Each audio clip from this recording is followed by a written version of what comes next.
गर्मी में एक कमरे का ससुराल बना होटल।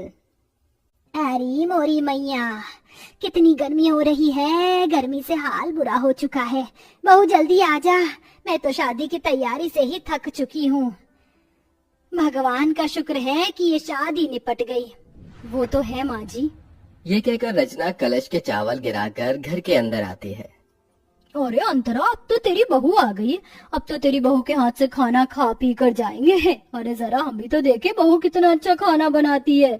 क्यों कश्मीरा? अरे हाँ हाँ बहू, मुझे बहुत गर्मी लग रही है। मुझे क्या, सबको ही लग रही होगी। गर्मी जो इतनी पड़ रही है, तो जा सबके लिए ठंडा ठंडा शरबत बना कर ले आ। जी बुआ जी। और सुनो, तुम शहर में नहीं गांव में हो, तो यहाँ पर तुम्हें घूंघट में रहना पड़ेगा। जी बुआ जी। अरे पर बहू देखेगी कैसे? उसने इतना मोटा और भारी लहंगा पहन रखा है, कपड़े तो बदलने देते। ओहो, जब तक बहू कपड़े बदल कर आएगी हम तो पसीने में तर हो जाएंगे। इससे पहले बहू तू कुछ शरबत लिया। जी लाई। अरे बहू, थोड़ा घूंघट और करो। हम तुम्हारे ससुर समान हैं, तुम्हारे ससुर के बड़े भाई। और हाँ, शरबत, सत्तू या बर्फ डालकर लाना। जी ताऊ जी।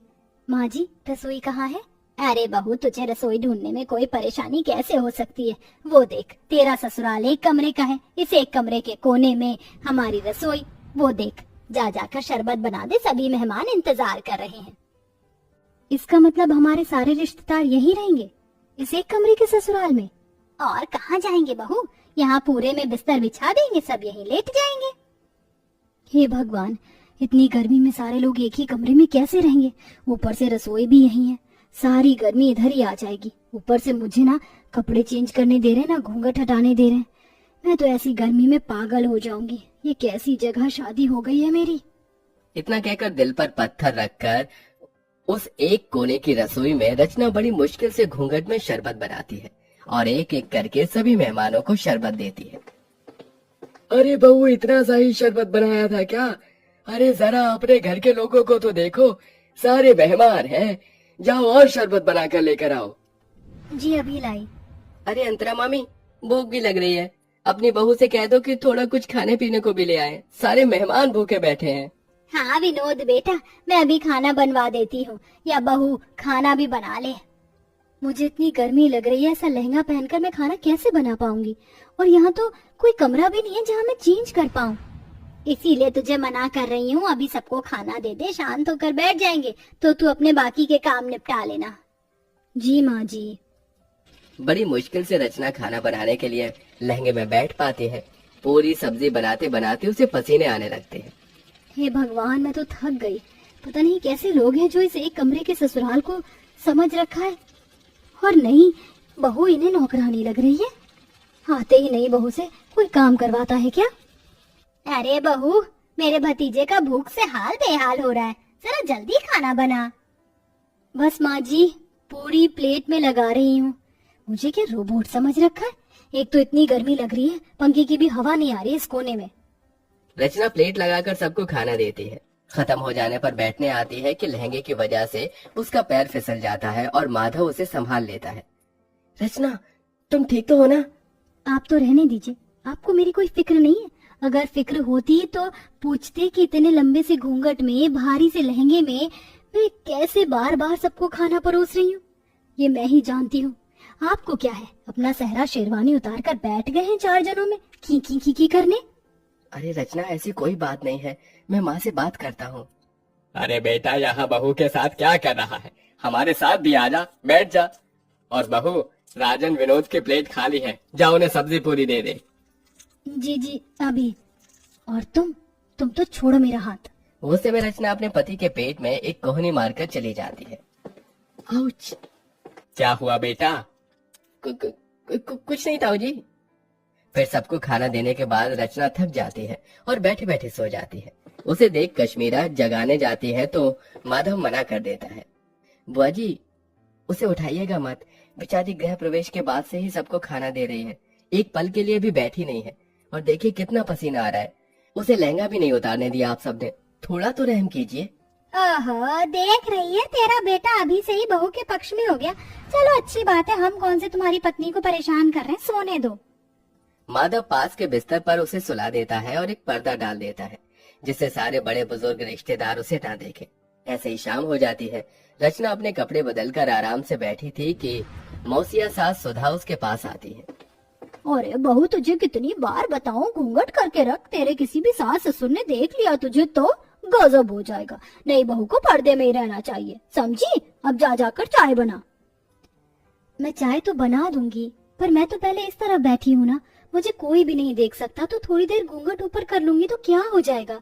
मुझे भी गर्मी लग रही है, और ऐसा तो है नहीं किसी ने मेरी शक्ल नहीं देखी, सबने शादी में मुझे देखा है। देख ले अंतरा, देख ले तेरी बहू कैसे अभी से ही जबान लड़ा रही है। अरे मैं तो मौसी हूँ, मुझे इस बात का बुरा नहीं लगेगा, लेकिन कोई और होता तो तौबा तौबा तौबा। छोड़ ना सुधा, ऐसी बात नहीं करते, जा सबके लिए चाय नाश्ता लेकर आ। ये बोलते ही रचना घूंघट करके फिर से गर्मी में सबके लिए चाय बनाती है। अब इतने सारे मेहमान थे, हर कोई थोड़ी थोड़ी देर बाद अपने खाने पीने की फरमाइश कर रहा था। ऊपर से हल्की साड़ी पहनने पर विनोद कहता है, देखो रचना, मैं तुम्हारे जेठ की तरह हूँ और अभी तुम्हारी नई शादी हुई है, इसलिए बता रहा हूँ इतनी हल्की साड़ी मत पहनो। जो नई नवेली दुल्हन हो तो थोड़ी भारी साड़ी पहनो। भाई साहब, गर्मी लग रही है इसलिए मैंने थोड़ी हल्की साड़ी पहनाई है। कोई बात नहीं, थोड़ा बर्दाश्त करो और अपने हाथ के पकौड़े भी बना कर खिला दो। फिर कहाँ मैं बार बार आने बैठ रहा हूँ, मुझे तो आगरा ही चले जाना है। अब मेरा भेजा फ्राई हो रहा है, शादी करके पछता रही हूँ। इससे पहले ही बढ़िया थी मैं जब जीन्स टॉप पहनकर विदाउट कोई घूंघट के इधर उधर रहती थी, पर इन बड़े लोगों ने तो मेरा जीना हराम कर दिया। ऊपर से इतना छोटा ससुराल है, हर जगह कोई ना कोई बैठा है।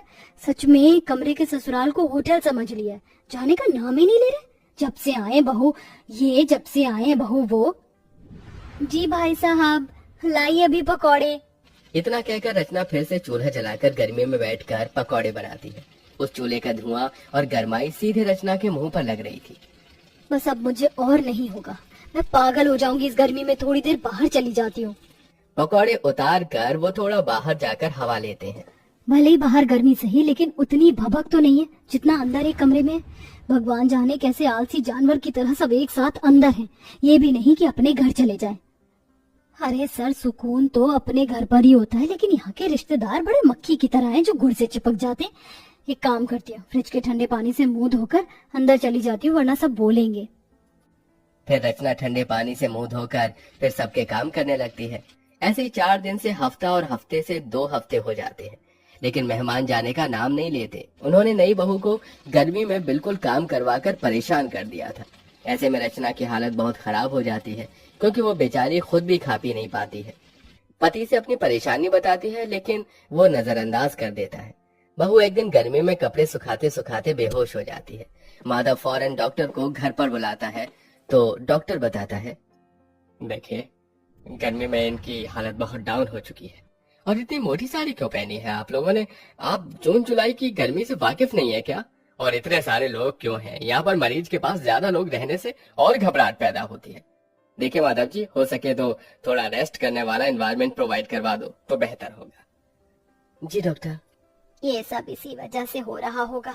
बहू ने मुझे बोला था कि उसे परेशानी हो रही है, फिर भी मैंने इसकी एक नहीं सुनी। बेटा डॉक्टर साहब सही कह रहे हैं, देख बहू का पग फेरा भी नहीं हुआ है, ऐसा कर तू इसके मायके ले जा इसे। ठीक है माँ। बहुत हो गया, कहीं ना कहीं ये रिश्तेदार भी मेरी बहू की इस हालत के जिम्मेदार हैं। बहुत दिन खाना खा लिया मेरे घर को होटल समझकर, अब मुझे इन्हें यहाँ से निकालना ही होगा। सुनिए, आप सब थोड़ा बाहर जा सकते हैं? जो डॉक्टर साहब ने बोला है उसी के लिए बोला है मैंने। हाँ हाँ ठीक है, चलो चलो सब बाहर चलो। उनके बाहर जाते ही अंतरा बहू से कहती है, बहू मैं समझ सकती हूँ, तू बहुत परेशान हो गई थी, इसलिए अब मैं तुझे तेरे मायके भेज रही हूँ और इन मेहमानों की तो छुट्टी मैं करूंगी। काश तेरी ये बात मैंने पहले समझ ली होती। कोई बात नहीं माँ जी, ये सब हो जाता है, आप अपना ख्याल रखना। हाँ हाँ। कुछ देर बाद माधव रचना को लेकर उसके मायके चला जाता है और फिर अंतरा शाम से लेकर अगले 4 दिन तक रोज फीका खाना बनाती है और बहाने लगाती है। तभी सुधा, कश्मीरा, मुकेश खाने को मना कर देते हैं। अरे नहीं नहीं, बस जिज्जी अब और नहीं चाहिए। अरे खा लो पेट भरकर, बहू के हाथ से भी तो कहते थे बार बार। पर तुम्हारे हाथ से नहीं खा सकते ना अंतरा। रचना बहुत ज्यादा अच्छा खाना बनाती थी, इसलिए खाते थे। और वैसे भी अब हम सबको बहुत दिन हो गए हैं, अब हमें अपने घर को निकलना चाहिए। हाँ हाँ, अब हम सबको अपने घर जाना चाहिए, हम चलते हैं। इस तरह सारे मेहमान मजबूरन खुद ही अंतरा का बेकार खाना खाकर वहां से भाग जाते हैं और कुछ दिनों बाद ही नई बहू घर वापस आकर एसी में सास के साथ खुशी खुशी रहने लगती है।